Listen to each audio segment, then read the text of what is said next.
ทัน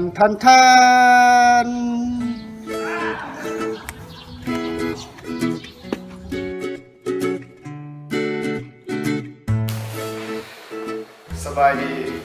วันนี้เขาจะมาแกะกล่องด้ามกันสั่นซียูสมุดซีเรามาแกะดูว่าทำไมมันมีอย่างเนาะเราเริ่มต้นเลยเนาะ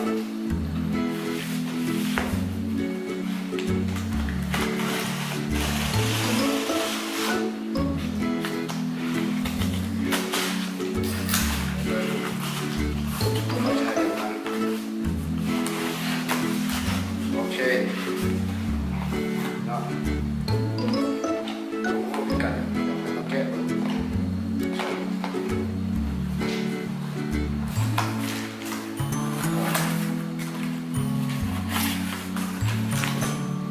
ขาตั้ง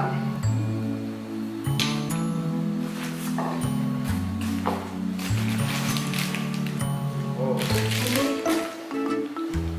ไม่เซลฟี่แถมมา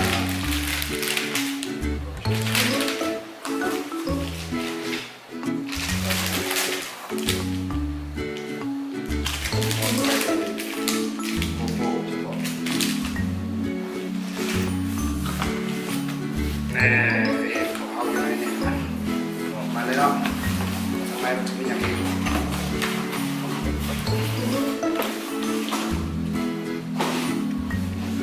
นี่ซีจุนสมุดซียังใหม่ๆเลยเนาะสั่งในราคา815หยวนมันจีนเนาะสั่งมาจากประเทศจีน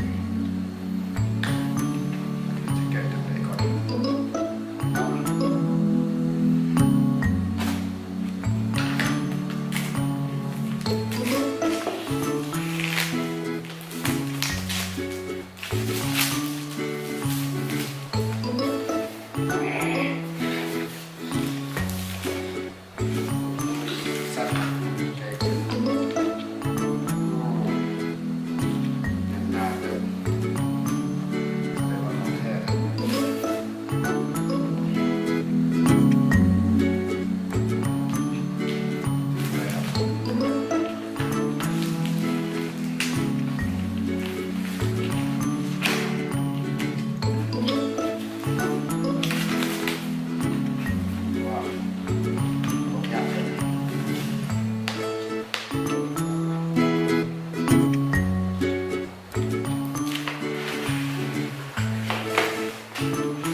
ต่อแล้วทางในมันจะมีอย่างอีกเอาลงเลยนี่ไม้กันสั่นมันจะมี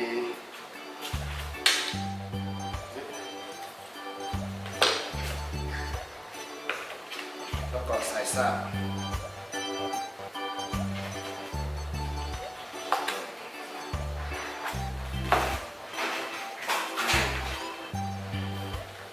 เคยใส่จับเถื่อปากใส่แล้วเช่นจัดคลิปให้มันว่าไม่กันสั่นชิมสมุทรซื้อมาใหม่ๆสดๆแกะกล่องเดี๋ยวเขามาสรุปกันว่าเขาได้ชิมเดี๋ยวเลี้ยงให้ดูก่อน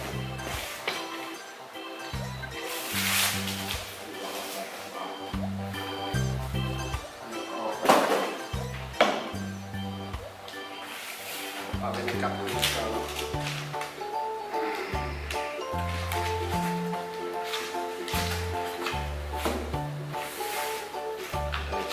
ได้มาสาธุ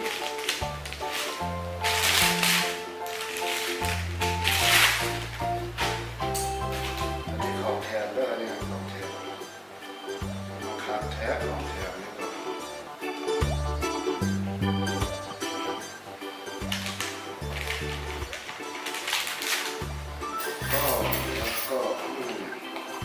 แก้กันตลอด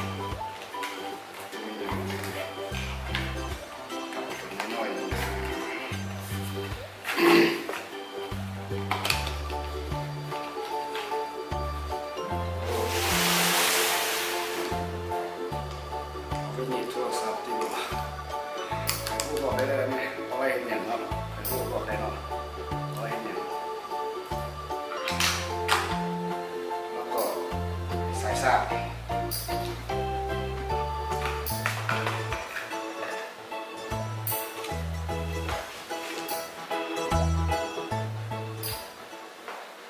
สรุปเนาะมื้อนี้เขาซื้อมานี่อันนี้เขาเป็นของแถมเนาะได้เป็นของแถมเนาะเซลฟี่1 อันแล้วก็ขาตั้งกล้อง1 อันอันนี้เนาะกระบอกว่าใส่เลยเอาไปหนีบโทรศัพท์เนาะ